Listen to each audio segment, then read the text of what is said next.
Hello friends, welcome back to my YouTube channel. Guys, आज की video में मैं पढ़ाने जा रहा हूँ करेक्ट यूजेज ऑफ नाउन, यानी कि नाउन का करेक्ट यूज कहाँ करते हैं। तो चलिए गाइस, हम लोग वीडियो को शुरू करते हैं। यहाँ पे सबसे पहले हम बात करते हैं। यहाँ पे देखो, रूल नंबर फर्स्ट है। यहाँ पे क्या कह रहा है, यहाँ तो एग्जाम्पल समझते हैं। यहाँ दिया है इनकरेक्ट एग्जाम्पल दिया, यहाँ पे करेक्ट एग्जाम्पल दिया है। तो यहाँ दिया आई हैड नो रुपीज़। ठीक है, यह सेंटेंस आपका गलत, सही नहीं है ना, गलत है। सही क्या होगा, आई हैड नो मनी, यह आपका करेक्ट होगा। हिंदी कहने के लिए कि मेरे पास पैसे नहीं थे। He has lots of rupees, उसके पास पैसे नहीं हैं। ठीक है, उसके पास बहुत पैसे नहीं हैं, यह भी आपका गलत है। सही क्या होगा, he has lots of money, lots of money, यह करेक्ट आपको होगा। अच्छा, यहाँ पे रुपीज़ लगाने से सेंटेंस गलत हो गया और मनी लगाने से सेंटेंस क्या हो गया, करेक्ट हो गया। ऐसा क्यों, यहाँ आप समझते हैं। यहाँ कह रहा है रुपये पैसे के अर्थ में मनी का प्रयोग किया जाता है, किंतु आई हैव आ रुपी बोल सकते हैं। जैसे अगर हमें मतलब पैसे की गिनती बतलानी हो, जैसे यहाँ दिया ही गेव मी 2 रुपीज़, उसने मुझे 2 रुपये दिया है, तब हम क्या लगाएंगे, रुपीज़ वर्ड लगाते हैं। अगर सिर्फ बोलना मतलब मेरे पास पैसे हैं या मेरे पास पैसे नहीं है, सिर्फ पैसे बोलना है, उसको काउंटिंग नहीं करना है, तो वहाँ पे मनी लगाएंगे। अगर काउंटिंग करके बताएंगे तो वहाँ पे रुपीज़ लगाएंगे। जैसे मेरे पास 2000 रुपये है, आई हैव 2000 रुपीज़ कहेंगे, रुपीज़ कहेंगे। ठीक है, तो यहाँ पे अगला नियम दिया, देखो अगला नियम है यहाँ पे थिएटर का अर्थ होता है, पहले एग्जांपल समझते हैं। ही इंजॉयड द थिएटर। ठीक है, वह थिएटर का आनंद लिया, तो यह सेंटेंस आपका गलत है। सही क्या होगा, ही इंजॉयड द प्ले, वह खेल का आनंद लिया। यहाँ पे कह रहा है थिएटर का अर्थ होता है special building or place for performance of plays. ठीक है, थिएटर मतलब होता है कोई एक मतलब एक विशेष एक बिल्डिंग हो। फिर कह रहा है कि अतः हम प्ले का आनंद लेते हैं, थिएटर का नहीं आनंद लेते हैं। जैसे आप कोई चीज़ देखते हो, जो थिएटर होता है उस थिएटर में हम खेल का आनंद लेते हैं, थिएटर के नहीं। थिएटर मतलब क्या हो गया, एक प्रकार का कोई जगह हो गया, उस जगह को आनंद नहीं लेते हैं, उस जगह में जो खेल परफॉर्मेंस किया जाता है उस खेल का हम आनंद लेते हैं। तो इसीलिए यहाँ पे थिएटर नहीं लगाया जाएगा, क्या लगेगा, प्ले लगेगा। ही इंजॉयड द प्ले, वह खेल का आनंद लेता था। यहाँ पे अगला नियम दिया है, रूल नंबर थर्ड है। He got 2 breads. ठीक है, उसे 2 ब्रेड्स मिले, ये सेंटेंस आपका गलत है। फिर यहाँ दिया आई ईट अ ब्रेड, मैं एक ब्रेड खाता हूँ, यह भी आपका सेंटेंस गलत है। ये भी गलत, ये भी गलत, दोनों गलत हैं।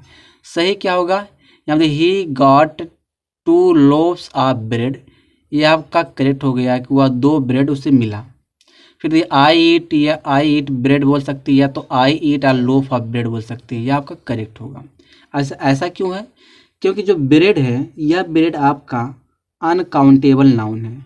अगर इससे गिनती का बोध कराना हो तो क्या लगाएंगे, आ लोफ ऑफ लगाएंगे, आप पीस ऑफ लगाएंगे, या लोव्स ऑफ या पीसेस ऑफ का प्रयोग किया जाता है। ठीक है, मैं इसको समझा देता हूँ। यहाँ पे दिया है, जैसे बोलना है, मैं ब्रेड के बारे में समझा देता हूँ। ब्रेड क्या चीज़ है, ब्रेड की हम बात करें, जो यह ब्रेड है, यह ब्रेड एक अनकाउंटेबल नाउन है।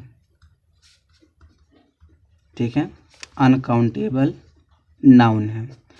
और जैसे अगर बोलना है कि मैं 2 ब्रेड खाया, अगर आप इस तरह बोल रहे हो आई एट 2 ब्रेड्स,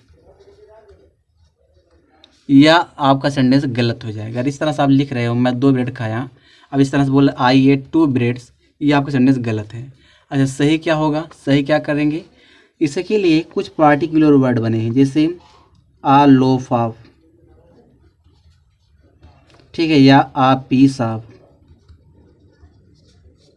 ठीक है, यह सिंगुलर के लिए है। सिंगुलर के लिए अगर एक ब्रेड खा रहे हो, एक ब्रेड के लिए क्या लगाते हैं, आ लोफ ऑफ लगाते हैं या पीस ऑफ लगाते हैं। अगर एक से ज़्यादा ब्रेड है तब क्या लगाएंगे, तब लिखेंगे लोव्स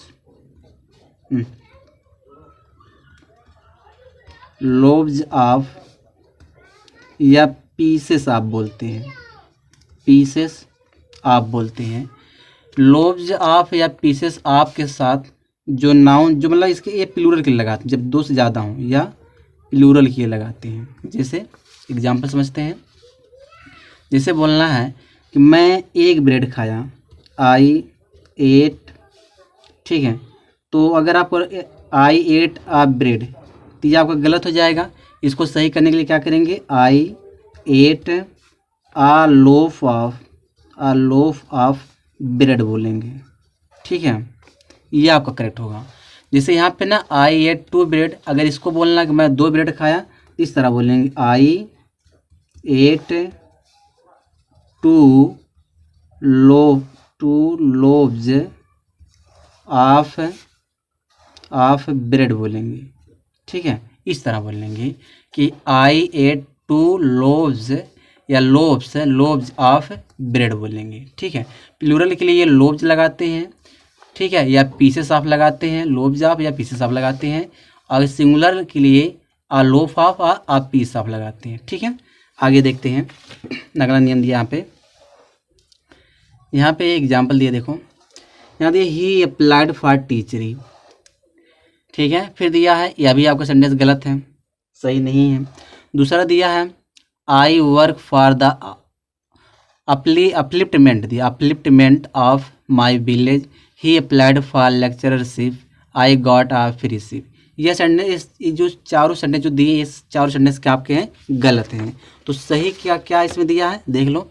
यहाँ पे सही दिया ही अप्लाइड फॉर टीचरशिप, टीचरी कोई वर्ड नहीं होता है, हम क्या कर देंगे, टीचरशिप कर देंगे, हमारा करेक्ट हो जाएगा, ठीक है। या इस तरह बोल सकते हैं ही applied for the post of teacher, वह पोस्ट के लिए मतलब कि अप्लाइड है, किसके लिए अप्लाइड किया गया, अप्लाइड किया, टीचर के लिए। फिर यहाँ दिया I work the uplift of my village, ठीक है, ये आपका सेंटेंस करेक्ट हो जाएगा, क्योंकि अपलिफ्ट अपने आप में एक नाउन है, तो इसमें मेंट लगा के नाउन बनाने की जरूरत नहीं है। फिर यहाँ दिया ही अप्लाइड फॉर लेक्चररशिप दे दिया यहाँ पे, तो लेक्चररशिप, तो यहाँ क्या हो जाएगा, लेक्चरशिप हो जाएगा। यहाँ दिया I got a free studentship हो जाएगा। यहाँ पे एग्जाम्पल देखो क्या कह रहा है, टीचरी शब्द नहीं होता, अपलिफ्टमेंट स्वयं नाउन है, अपलिफ्ट में मेंट जोड़कर अपलिफ्टमेंट शब्द नहीं बनाया जाता, ठीक है। फिर क्या, लेक्चरर स्वयं नाउन है, उसमें शिप जोड़कर लेक्चरशिप बनाना गलत है। उसी प्रकार फ्री शिप नहीं वरन फ्री स्टूडेंटशिप होता है, ठीक है। ये सब कुछ फिक्स वर्ड होते हैं।